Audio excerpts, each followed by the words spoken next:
नमस्कार, आप देख रहे हैं न्यूज़ वन इंडिया। मैं हूं आपके साथ पंकज यादव। करते हैं बुलेटिन की शुरुआत जहां पर वक्फ बोर्ड संशोधन बिल पर केंद्र ने दिए हैं संकेत, जहां पर वक्फ बोर्ड की शक्तियों पर लगेगी लगाम। संशोधन विधेयक में सरकार करेगी बड़े बदलाव। वक्फ बोर्ड के बेहिसाब ताकतों को घटाने जा रही है सरकार। किसी भी जमीन को नहीं बता सकेंगे अपनी प्रॉपर्टी। इस हफ्ते विधेयक ला सकती है सरकार। वक्फ बोर्ड की शक्तियां को यहाँ पर शक्तियों की कटौती हो सकती है। एक्ट की केंद्र ने फिलहाल यहाँ पर संकेत भी दिए हैं। इसी के साथ आपको ये भी जानकारी दे दें कि वक्फ बोर्ड की शक्तियों पर अब लगाम लगेगी। और इतना ही नहीं, आपको ये भी जानकारी दे दें कि संशोधन विधेयक में सरकार करेगी बड़े बदलाव। और अब आखिरकार वक्फ बोर्ड की बेहिसाब ताकतों को घटाने जा रही है सरकार।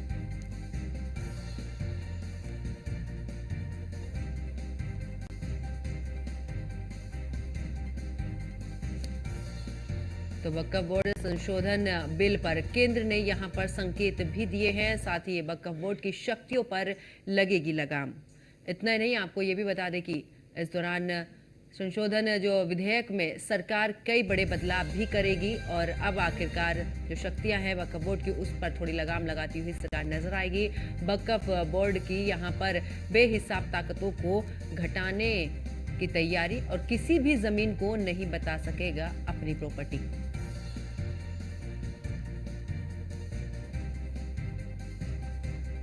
तो वक्फ बोर्ड संशोधन बिल को लेकर यहां पर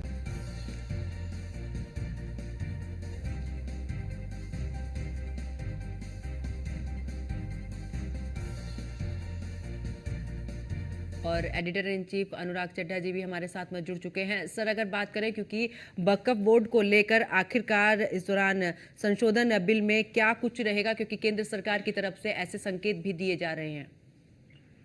देखिए पंकज, सबसे पहले तो मैं आपको बता दूं कि जो वक्फ बोर्ड है उसको लेकर जो संशोधन है वो तो संसद में पेश होगा। लेकिन उससे पहले मैं पॉलिटिकल एक मैसेज देना बताना चाहता हूं कि बीजेपी मैसेज क्या देना चाहती है। भले ही 2024 के लोकसभा चुनाव में जो उसकी लोकसभा सीटें हैं वो कम हो गई हो, लेकिन जो हार्ड हिंदुत्व की लाइन है उसमें कोई चेंज नहीं होगा। ये बीजेपी का बहुत बड़ा पॉलिटिकल मैसेज इस संशोधन बिल के जरिए है। अब आप समझिए कि भाई ये जो वक्फ बोर्ड संशोधन बिल है ये है क्या। जब ये संसद में पेश होगा तो उसके बाद सरकार क्या बताने का प्रयास करेगी। दरअसल आप ये देखिए कि जो मोदी सरकार उस खेल के नियम को बदलने की कोशिश कर रही है जो अभी तक बिना किसी नियम के, बिना किसी रूल के एक ही पाले में खेला जा रहा था। नरेंद्र मोदी सरकार वक्फ बोर्ड के अधिकारों को कम करने का ऐलान करने जा रही है। जल्द ही जो वक्फ बोर्ड अधिनियम है उसका उसका जो संशोधन बिल है वो बिल्कुल कुछ ही देर में पेश किया जा सकता है। और बिल को जो संसद में लाने की जो कोशिश की जा रही है उसके पीछे बहुत सारी वजह है। अब आप समझिए कि इस बिल में जो पुराना कानून है, किसी भी जमीन को अपनी संपत्ति यानी कि वक्फ अपनी संपत्ति बताने वाली एक सुपर पावर अब तक रखता था। इस पावर पर एक तो पूरी तरह से रोक लग जाएगी। इसके अलावा जो खबरों के मुताबिक आपको याद होगा कि शुक्रवार को जो केंद्रीय कमेटी की बैठक हुई थी उसमें वक्फ बोर्ड से जुड़े 40 संशोधनों पर चर्चा हुई थी, जिसके बाद इस बिल में संशोधन के लिए मंजूरी दे दी गई थी। प्रस्तावित बिल में मौजूदा कानून से जुड़े कई क्लॉज हटाए जा सकते हैं। तो ये संशोधन इसमें होने जा रहा है आज। जी बिल्कुल। और ऐसे में, क्योंकि सर, कई बार फंडिंग की भी खबरें सामने आती हैं कि फंडिंग होती है, तो आखिरकार क्या इन सब पर भी पैनी नजर केंद्र सरकार की?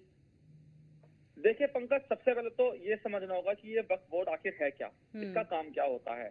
और जो आपने बात की फंडिंग की, तो निश्चित तौर पर ये बहुत अच्छा आपने सवाल पूछा।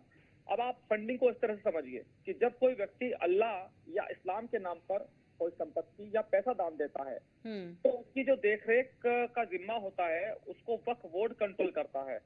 इसके अलावा देश में करीब जो स्टेट वक्फ बोर्ड है उसमें एक सेंट्रल वक्फ बोर्ड भी है। 2013 में जब यूपीए सरकार थी तो 1995 के जो मूल वक्फ बोर्ड एक्ट में बदलाव करके उसने बोर्ड की जो शक्तियां थी उसमें बहुत ज्यादा इजाफा किया था। अब मोदी सरकार वक्फ बोर्ड जो संशोधन बिल लाने की तैयारी में है, उस वक्फ बोर्ड में जो ताकतें होती हैं उसको वो कम कर रही है। और आप समझिए कि जो अल्लाह के नाम पर यानी कि जो ऐसी जमीनें जो किसी व्यक्ति या संस्था के नाम नहीं है, वक्फ बोर्ड का एक सर्वे होता है वही तय करता है कि कौन सी संपत्ति वक्फ बोर्ड की है और कौन सी नहीं। अब इसमें ये भी खेल है कि इस निर्धारण के 3 आधार होते हैं। अगर किसी मुस्लिम माफ कीजिएगा, किसी ने अपनी संपत्ति वक्फ बोर्ड के नाम कर दी, अगर कोई मुसलमान या मुस्लिम संस्था लंबे समय से उसका जमीन का इस्तेमाल कर रहा है या फिर सर्वे में जमीन का वक्फ बोर्ड की संपत्ति होना साबित हुआ है, तो इसमें सबसे चौंकाने वाली बात यही होती है कि वो संपत्ति वक्फ बोर्ड की हो जाती है और या उसको मान ली जाती है। तो ये सबसे बड़ी जो कमियां हैं इस वक्फ बोर्ड की है। तो इसी सुपर पावर को कम करने के लिए मोदी सरकार इस वक्फ बोर्ड जो बिल है इसमें संशोधन करने की तैयारी कर रही है। बिल्कुल, और अब देखना होगा कि आखिरकार क्या कुछ संशोधन इसमें होता है। बहुत बहुत शुक्रिया अनुराग चड्ढा जी हमारे साथ जुड़ने के लिए और इतनी विस्तार पूर्वक जानकारी देने के लिए कि आखिरकार अब आपको बता दें कि किसी भी जमीन को नहीं बता सकता इस दौरान अपनी प्रॉपर्टी, और ऐसे में तमाम संशोधन जो है वो इसमें किए जाएंगे। केंद्र सरकार ने संकेत भी दिया है और जिस तरीके से वक्फ बोर्ड संशोधन जो बिल है वो आखिरकार शक्तियों पर इस दौरान केंद्र सरकार जो संशोधन करेगी, आखिरकार अब जो इस पूरे मामले को लेकर जो संशोधन होगा उसमें क्या कुछ बदलाव होंगे, कितनी शक्तियां कम होंगी, ऐसे तमाम चीजों पर निगाहें बनाए हुए हैं। और इससे पहले भी इसको लेकर आपको बता दें कि बेहिसाब ताकतों को यहां पर घटाने की भी यहां पर कोशिश सरकार की तरफ से जारी है।